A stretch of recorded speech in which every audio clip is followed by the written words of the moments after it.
बिस्मिल्लाहिर्रहमानिर्रहीम। अच्छा जी, आज का हमारा टॉपिक है लॉ ऑफ टॉर्ट। हमारा सब्जेक्ट है, टॉपिक है एसेंशियल्स ऑफ कन्वर्जन। इसको थोड़ा सा हम डिस्कस कर लेते हैं। इंटेंशनल एक्ट, इसमें इंटेंशनल एक्ट नंबर 1 पे थोड़ी सी चीज़ें हैं, इसको थोड़ा डिस्कस कर लेते हैं। जिसमें पहले जैसे हमने ट्रेसपास टू गुड्स में देखा था कि जिसमें हमने देखा था कि किसी ऑनर की किसी भी चीज को दो तरीकों से, या तो इंटेंशनल इंटरफेरेंस करके जिसको डायरेक्ट इंटरफेरेंस कहते हैं, या फिर जो है वो विद हिज परमिशन और विद हिज कंसेंट आप उसकी चीज को लेते हैं और बाद में आप उस चीज को मिसयूज करते हैं, डैमेज करते हैं या डिस्ट्रॉय करते हैं। इसको कहेंगे अब्यूज ऑफ परमिशन या अब्यूज ऑफ कंसेंट आप करते हैं, क्योंकि उसने जिस पर्पज के लिए आपको दी है कंसेंट के साथ भी ट्रेसपास टू गुड्स होता है। इससे ये बात भी एक सामने आती है। तो अब हम पढ़ते हैं एसेंशियल्स ऑफ कन्वर्जन। इसके अंदर कुछ फर्दर मजीद जो इस टॉपिक्स हैं वो आगे हम देखते हैं, डिस्कस भी करते हैं। इंटेंशनल एक्ट का मतलब है the defendant must have intentionally dealt with the goods. खुद जाती तौर पे चीज़ों के साथ मौजूद हो, एक तो फिजिकल मौजूद हो वहाँ पे चीज़ों के साथ, अपनी इंटेंशनल एक्ट के साथ वहाँ पर मौजूद हो। दूसरे नंबर पे अब जब इंटेंशनल एक्ट वो कर रहा है तो इसका ये मतलब भी नहीं है कि उसके पास परमिशन है, और समटाइम्स इंटेंशनल एक्ट परमिशन के साथ भी होता है और अनपरमिशनेबल भी होता है। अनऑथोराइज्ड एक्ट का दूसरा इसका जो सेक्शुअल पॉइंट है उसमें ये है कि the defendant must not have had the owner's permission to deal with the goods। अब इसमें क्या, अनऑथोराइज्ड एक्ट से ही हमें समझ में आ रहा है कि जिसमें जो डिफेंडेंट है उसके पास ऑनर की परमिशन भी नहीं है, ऑनर की परमिशन ना हो और फिर साथ में वो चीज़ों के साथ उसकी गुड्स को जो है वो इंटरफेयर कर रहा है या उसकी गुड्स को जो है वो यूज कर रहा है विदाउट हिज परमिशन। तो ये ऐसे एक्ट को कहते हैं unauthorised act. Denial of honours right number 3 point है इसका, जिसमें आप डिनाई करते हैं, यानी डिफेंडेंट जो है वो डिनाई करता है ऑनर के राइट को। The defendant actions must have denied the honours right और इंटरफेयर्ड विद देयर पोजेशन। यानी वो कहता है कि ये जो भी प्रॉपर्टी है या मूवेबल प्रॉपर्टी है, ज्यादातर इसमें गुड्स में मूवेबल प्रॉपर्टी आती, ये डिफेंडेंट कहता है कि ये उसकी ऑनरशिप में है ही नहीं। यानी ये जिसके आपने ट्रेसपास टू गुड्स का मेरे ऊपर अगर केस फाइल किया है, तो जिन चीज़ों को आप कह रहे हैं कि मैंने इंटरफेरेंस जिन चीज़ों में की है वो उसकी है ही नहीं, वो ऑनर के पोजेशन के राइट्स को ही डिनाई करता है, बल्कि ऑनर के राइट को डिनाई करता है। गुड्स कन्वर्जन में typically involves tangible personal property, यानी ऐसी प्रॉपर्टी जो डिफरेंट आपकी मूवेबल प्रॉपर्टी है। जैसे मैंने आपको बताया था कि जब हम प्रॉपर्टी की बात करते हैं तो प्रॉपर्टी 2 टाइप की होती है, एक तो मूवेबल, एक इमूवेबल। तो मूवेबल कौन सी प्रॉपर्टी होती है? जब तक कि वो अटैच है तब तक वो इमूवेबल है, जब आप डीअटैच करेंगे तो फिर वो आपकी प्रॉपर्टी है, तो वो मूवेबल है। तो टाइप्स ऑफ कन्वर्जन में कुछ चीजें हैं, जब आप टाइप्स ऑफ कन्वर्जन के टॉपिक को देखते हैं तो इसमें आती है टेकिंग है नंबर 1 पे। तो टेकिंग का मतलब है टेकिंग पोजेशन विदाउट परमिशन और अथॉरिटी। यानी आपने किसी की कोई चीज ले ली विदाउट हिज और परमिशन, आपने उसकी चीज को फिजिकली अपनी पोजेशन में कन्वर्ट कर लिया। इसके बाद नंबर 2 पे आता है using the goods without permission. इसमें आ जाता है जी using the goods without permission.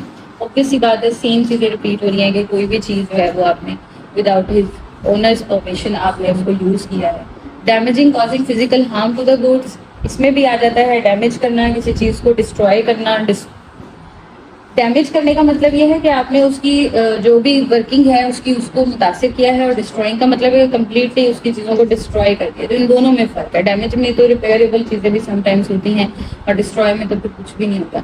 और disposing of selling, giving away और disposing of the goods without permission. किसी की चीज़ को आप सेल कर दें और उसको डिस्पोज ऑफ कर देंगे। देखो ऑनर जो होता है ना, कोई भी ऑनरशिप में ना कुछ राइट्स हैं।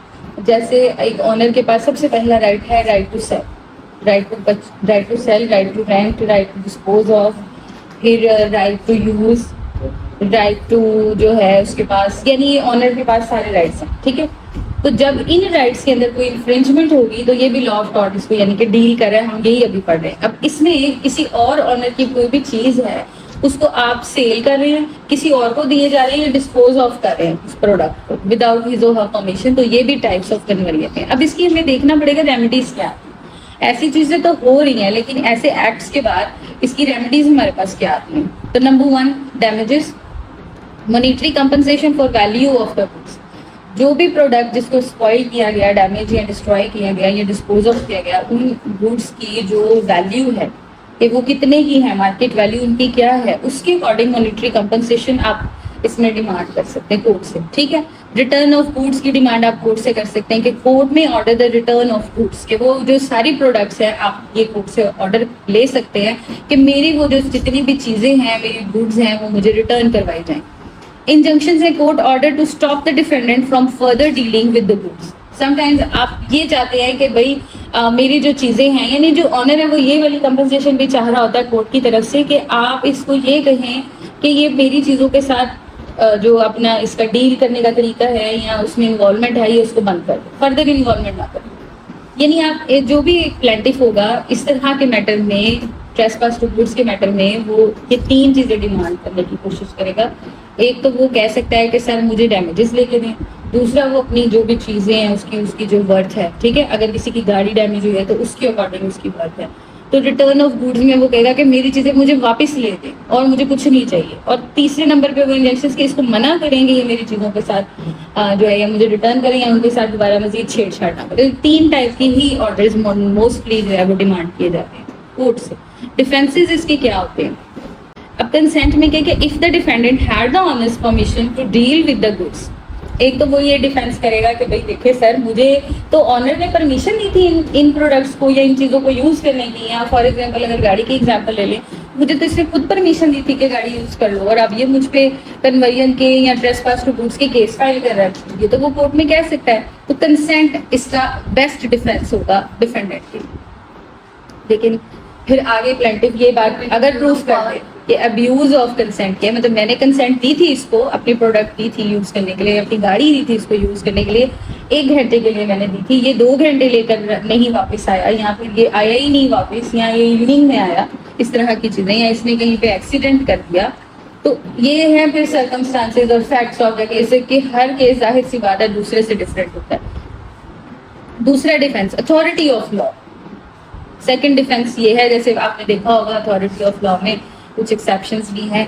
अब ये एक केसेस मैंने तो खैर बहुत फेस किए हैं। आपने देखा होगा कि जिसमें जो बैंक्स हैं वो गाड़ियां लीज पर देते हैं, और उसके बाद जब उनकी इंस्टॉलमेंट जो है, जो ऑनर होता है जिसने लीज पे गाड़ी ली हुई होती है, वो इंस्टॉलमेंट पे करता है, और जब वो 2 या 3 इंस्टॉलमेंट्स पे नहीं कर पाता तो तीसरी जब इंस्टॉलमेंट उसकी जो है ना वो स्टार्ट होना शुरू होती है, तो उस टाइम पे बैंक्स की तरफ से एक टीम वो बनाते हैं जो आपसे गाड़ी स्नैच करके ले जाते हैं। अब ऑनर की ही चीज है, उसकी सिर्फ 2 इंस्टॉलमेंट्स जो है वो पेंडिंग चलेगी, और तीसरी जो है वो उसकी एब्सोल्यूट होती है, और उस दौरान वो उसकी गाड़ी को कैप्चर करते हैं और ले जाते हैं। तो ऐसी जो सिचुएशन है, अब इसमें वो ट्रेसपास टू गुड्स या ट्रेसपास टू कन्वर्जन का केस फाइल नहीं कर सकता। अथॉरिटी ऑफ लॉ से मुराद ये था कि देखिए, जैसे मैंने अभी बताया कि वो एक अथॉरिटी और बैंकिंग को एक एक्सेप्शन है कि वो गाड़ी इस तरह से कैप्चर करके आपकी ले जा सकते हैं, इसकी उनको परमिशन है। अब इसके खिलाफ आप ये वाला केस फाइल नहीं कर सकते, ठीक है। इसी तरीके से और भी कई चीजें, और भी कई मामला हो सकते हैं। कोई और एग्जांपल भी हम ले सकते हैं। Necessity, if the defendants action were necessary to prevent harm to themselves और अदर्स। समटाइम्स चीजों को इसलिए भी छेड़छाड़ करनी पड़ती है क्योंकि वो ये फील करते हैं कि या तो इसमें मेरा नुकसान हो सकता था या किसी और की जान बचाने के लिए मैंने इसको यूज किया। फॉर एग्जाम्पल गाड़ी यूज की, तो वो कह सकता है कि कोई मर रहा था और आपकी गाड़ी वहां खड़ी हुई थी, तो मैंने इसलिए उसको यूज कर लिया क्योंकि किसी की जान जा रही थी। और ये भी कि वो जान बचाने के लिए आपकी गाड़ी यूज कर ले, या आपकी कोई चीज और यूज कर ले किसी की जान बचाने के लिए, आपकी पानी की बोतल यूज कर ले किसी स्ट्रोक ना हो रहा। इसके बाद अगले नंबर पे इसके कुछ एग्जांपल्स हैं। सेलिंग समवन, अब सेलिंग है, सबसे पहली एग्जांपल है सेलिंग। तो सेलिंग में आएगा कि someone car without permission taking and disposing of the goods. Selling में ये यानी किसी की कार को उसकी परमिशन के बगैर आप ले गए या डिस्पोज ऑफ कर दिया या सेल कर दिया। तीनों सिचुएशंस में ये एग्जांपल्स बेस्ट हैं आपके पास। Using someone's equipment for personal gains, आपका कोई पर्सनल गेन है जिसमें आपका कोई पर्सनल इंटरेस्ट इन्वॉल्व है, और आप उस किसी और का कोई इक्विपमेंट, जैसे कंप्यूटर ही पड़ा हुआ है, ये कॉलेज का है, आप अपने पर्सनल गेन के लिए आपने कोई ईमेल करना है, कुछ करना है, आपको कंप्यूटर विदाउट परमिशन यूज करना शुरू कर, तो ये भी कन्वर्जन की एग्जाम्पल्स हैं। डैमेजिंग समवन्स प्रॉपर्टी, ये तो सीधी सी बात है कि आप किसी की प्रॉपर्टीज गुड्स को डैमेज करते हैं। अब डिस्टिंक्शन फ्रॉम अदर टॉर्ट्स, अब ट्रेसपास टू गुड्स किस तरीके से डिफरेंट है दूसरे टॉर्ट के जो हमारे पास एक्ट्स आते हैं उससे। इसमें conversion involves dealing with goods in a way that denies the owner's right. Trespass to goods में तो सीधा सीधा था ना, इसमें आप कन्वर्जन में ना आप ऑनर के राइट्स को ही डिनाइल कर रहे होते हैं। आप कहते हैं ऑनर का तो कोई राइट था ही नहीं, इसलिए आप उसकी चीजों के साथ छेड़छाड़ कर रहे होते हैं। अब क्या है कि conversion involves dealing with goods in a way that denies the owner's right, whereas trespass to goods involve direct interference with the goods. इसमें आप कहते हैं ये चीज इनकी थी ही नहीं। अभी आप ये कंप्यूटर यूज करें और कोई यहाँ से आए और आपको अगर पूछना शुरू कर दे कि आप क्यों यूज कर रहे हो, तो आप ये कह सकते हो कि ये तुम्हारा है ही नहीं, तुम कौन होते हो मुझसे पूछने वाले। इसमें ये चीज आ जाती है। Detinue conversion involves intentional and unauthorized dealing with goods, whereas involves refusing to return goods to the owner. यानी आप इसमें डिनाई करते हैं कि मैं चीज़ों को ऑनर को वापस नहीं करूँगा, क्योंकि वैसे ही आप इसमें डिनाई करें उसके राइट्स को, तो आप उसको चीज़ क्यों वापस करेंगे, इसलिए ये इसमें लॉजिक है। Types of conversion in law of tort, physical possession. Number 1, defendant takes physical possession to the goods. Physically आपकी गाड़ी है, फॉर एग्जाम्पल गाड़ी की हम बार बार एग्जाम्पल ले रहे हैं, वो आपकी गाड़ी ले ही जाता है, अपने पास ही रख लेता है, तो आप फिजिकली पोजेशन उसके पास चला गया। तो अब ये इसका है types of conversion. Without permission, the defendant does not have the owner's permission. Example, a person takes someone's car without permission, लेके चला जाए आपकी गाड़ी और आपकी इजाजत भी ना ले और अपने पास उसको रख ले, और फिर ये भी नहीं पता कि वो कब तक रख रहा है। इसको आपने रिटर्न तो लेना है ना। गाड़ी कौन सा सस्ती होती है कि आप किसी को छोड़ देंगे, पेन थोड़ी है कि आपका पेन कोई ले गया तो चलो कोई बात नहीं मैं नया ले लो, ऐसे नहीं है। इसलिए ये इम्पोर्टेंट है। ये बहुत सारी ऐसे इक्विपमेंट, कोई मशीनरी आपकी ऐसी है जो एक्सपेंसिव वन है, वो कोई उठा के ले जाए। आप कोई टेस्ट करते हैं फॉर एग्जांपल, है ना, आजकल जैसे वो बोन डेंसिटी टेस्ट हो रहे हैं जिसमें आपकी एडी से टेस्ट किए जाते हैं आपके बोन्स की, है ना, तो वो मशीन इक्विपमेंट काफ़ी एक्सपेंसिव है। तो वो कोई आपके पास अगर वो को उठा कर ले जाए और उसको जो है ना मिस यूज़ करे या आपको वापस ही ना करे, तो आपके पास फिर क्या अथॉरिटी रह जाती है इस तरीके से। और कुछ चीज़ें ऐसी हैं जिनके कोई लाइसेंस नहीं बने हुए होते, आप ऑनर ये भी नहीं प्रूव कर पा रहा होता कि ये चीज़ उसकी है। जैसे मोबाइल फ़ोन है, इसका कोई लाइसेंस तो नहीं बना हुआ। यूजिंग, नंबर 2 इसका मेन पार्ट है। Unauthorised use, the defendant uses the goods without permission. Interference with someone's right, defendant use interference with owners right. और इसकी एग्जांपल ये है कि a person uses someone's equipment for personal gain without permission. फिर वही चीज है, डैमेजिंग में आ जाता है physical harm without permission. A person damage someone's property intentionally, जानबूझ के भी समटाइम हम किसी को नुकसान पहुंचाने के लिए उसकी चीजों को नुकसान पहुंचाते हैं कि मैं उस इंसान को नुकसान पहुंचाऊंगा, तो ये चीज भी कन्वर्जन में आ जाती है। इसमें फिर आ जाता है डिस्ट्रॉइंग, इसके अंदर कंप्लीट डिस्ट्रक्शन आ जाती है। कंप्लीट डिस्ट्रक्शन में क्या आता है, कंप्लीटली डिस्ट्रॉय करना, चीज को खत्म ही कर देना, या जला देना, या वैसे उसको तबाह कर देना, या खाई में जाके गाड़ी को गिरा देना, इस टाइप की चीज। इसमें भी विदाउट परमिशन है। A person intentionally burn someone's house, इसकी एग्जांपल है। एक इंसान जानबूझ के किसी का घर जला दे, तो ये भी इसी का हिस्सा है। अब देखो ये कितनी बड़ी बात है। अब इसमें वो ये तो नहीं चाहेगा कि मैं इसको सिर्फ पनिशमेंट अवॉर्ड करा दूं, तो उसका तो घर जल गया ना, उसको पनिशमेंट भी हो जाए, उसको सारी जिंदगी के लिए भी पकड़ के ले जाए, उसको क्या फायदा। हाँ, और उसको तो फायदा ये है कि अब उसको घर के बदले घर लेके दिया जाए, या वो वैसा ही घर दोबारा बना कर दिया जाए, क्योंकि यहाँ पे वो सीधा सीधा उसका घर जला रहा है। Disposing, transfer to ownership, the defendant transfers ownership of the goods without permission. Transfer कर रहा है किसी की चीजें, या उसकी ऑनरशिप चीज की ट्रांसफर कर रहा है किसी के और को। सेल, गिफ्ट और abandonment, the defendant sale, give away और अबंडेंट्स द गुड्स। ये भी समटाइम होता है, ये समटाइम एनिमल्स के साथ होता है। आप किसके पास एनिमल लेकर चले गए ना अपना, और फिर वो उसको अबंडेंट कर देते हैं।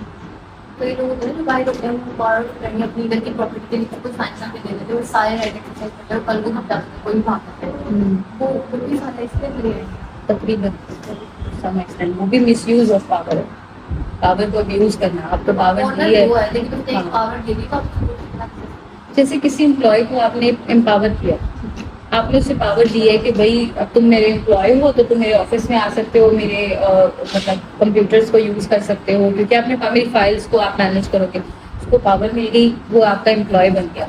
अब इसका ये मतलब तो नहीं है कि वो यहाँ की सारी सीक्रेट इन्फॉर्मेशन आपके इंस्टीट्यूशन की जाके बाहर देता नहीं किसी और को, क्योंकि वो यहाँ पे एम्प्लॉय है, या वो यहाँ से इंफॉर्मेशन चोरी करे या अपनी मर्जी से आपकी चीज़ों को, आपके इक्विपमेंट्स को अपने पर्सनल गेन के लिए यूज करना शुरू कर दे। तो ये सारी चीजें इसमें आती हैं, ठीक है। अच्छा, इसके बाद है मिस डिलीवरी, भी इसमें एक बहुत अच्छी एग्जाम्पल आती है। मिस डिलीवरी में बेटा क्या होता है कि delivery to wrong person, delivery boys आते हैं चीजें लेकर, तो वो defendant delivers the goods to the wrong person. अब इसमें उसने प्रोडक्ट आपको देनी थी। अच्छा, आजकल ऑनलाइन शॉपिंग में एक चीज और भी है कि आप समटाइम्स अपना जब ऑर्डर प्लेस करते हैं ना किसी भी चीज को जो आप मंगवा रहे हैं, तो जब आप ऑर्डर प्लेस करते हैं ना तो आप उसमें समटाइम्स कैश ऑन डिलीवरी का ऑप्शन चूज नहीं करते, आप चूज करते हैं कि एडवांस पेमेंट कर दे, ताकि जब पार्सल मेरा आए तो उस पर मुझे ये सर दर्द ना हो कि मैंने इसको पे करना है, मैं चाहे घर में हूँ नहीं हूँ, मेरा पार्सल रिसीव हो जाए। तो समटाइम्स लोग ऐसे करते हैं। अब ऐसे में जब आपने पेमेंट कर दी हुई है, अब आपको पार्सल का इंतजार है, तो पार्सल जो है वो आपके डोरस्टेप पे पहुंचे ही ना आपका, क्योंकि वो किसी और को दे दिया, रॉन्ग पर्सन को दे दिया, और क्योंकि उसके इवज उसने पे नहीं करना था तो वो रॉन्ग पर्सन भी रख लेगा अपने पास, कि उसने उसको पे नहीं, वो पेड पार्सल है तो कोई भी रख सकता है उसको। और वो अगर मिस डिलीवर कर दे किसी को पेड पार्सल, तो फिर आपका तो नुकसान है ना, और वो एक्सपेंसिव भी हो सकता है, कोई मोबाइल फोन हो सकता है 4-5 लाख का, कुछ भी ऐसा हो सकता है, कोई गोल्ड की ज्वेलरी आपकी हो सकती है, व्हाट्सएवर कोई भी चीज ऐसी हो सकती है जो एक्सपेंसिव है, और वो आपका जो डिफेंडेंट है वो आपको वो पार्सल पहुंचाने की बजाय वो किसी और को दे दे, तो ये misdelivery to a wrong person है। ये भी कन्वर्जन में आता है, जिसमें आप एक तरह से डिनाई कर रहे हैं ऑनर्स की राइट। हाँ, तो ये है इसमें विदाउट परमिशन। फिर वही बात है कि defendant does not have the owner's permission to deliver that specific package to the wrong person. A delivery company delivers a packages to the wrong addresses. इसकी ये भी एग्जाम्पल है। अब देखो ये कितनी हम छोटी सी बात है, इसको नॉर्मल लेते हैं, लेकिन ये कितनी इंपॉर्टेंट ऑफेंसिव एक्ट है कि आपका पार्सल, आपकी जो ये सप्लाई करते हैं ना, पैकेजेस लाते हैं आपको, डिलीवरी बॉयज चीजें देते हैं लाकर, वो ये सारे अगर गलत लोगों को देना शुरू कर दें या गलत एड्रेस पे पहुंचाना शुरू कर दें, तो ये कितना बड़ा मिसलीडिंग है, मिस डिलीवरी है, और इसकी कंपनसेशन है, और कोर्ट की तरह से ऑर्डर्स भी आप ले सकते हैं। अब इट डिपेंड्स कि जो प्रोडक्ट आपकी उसने की है वो कितनी एक्सपेंसिव है, और जो नॉर्मल एक रूल है उसके अकॉर्डिंग ये बात है कि 100 रुपीज से मोर देन 100 रुपीज का जब आपका नुकसान हो, not less than 100 rupees, more than 100 rupees जब आपका कोई नुकसान हो तो फिर आप क्लेम करते हैं। इसका ये एक एक्सेप्शन है, लॉ भी है इसको। तो 100 रुपीज से कम का है, 10, 20, 30 का नुकसान है, तो उसके लिए फिर आप कोर्ट में नहीं जाते। Refusal to return, refuse to return the goods, ये भी एक इम्पोर्टेंट और इंटरेस्टिंग पॉइंट है। The defendant refuse to return the goods to the owner, वो कहता मैंने देनी ही नहीं है, अब आपकी गाड़ी ले गया, वो कहता मैंने आपकी गाड़ी वापस ही नहीं करनी, तो ये भी एक इसी का ऑफेंसिव एक्ट है। और after demand the owner demands to return the goods but the defendant refuses. A person borrows someone's book and refuses to return it after being asked. जब उसने मांगी, यानी अब मैंने आपको अपनी किताब दी है कि बेटा ये लोग पढ़ लो, आप इसको ले जाओ, और अब आपके पास है, वो 1 हफ्ते से आपके पास है, अब आफ्टर अ वीक या फिर 10 दिन के बाद मैं आपसे कहूँ कि भाई वो मेरी बुक आप मुझे वापस कर दें, और तब आप मुझे रिफ्यूज कर दें, तो ये केस तब भी बन सकता है आपको, ठीक है।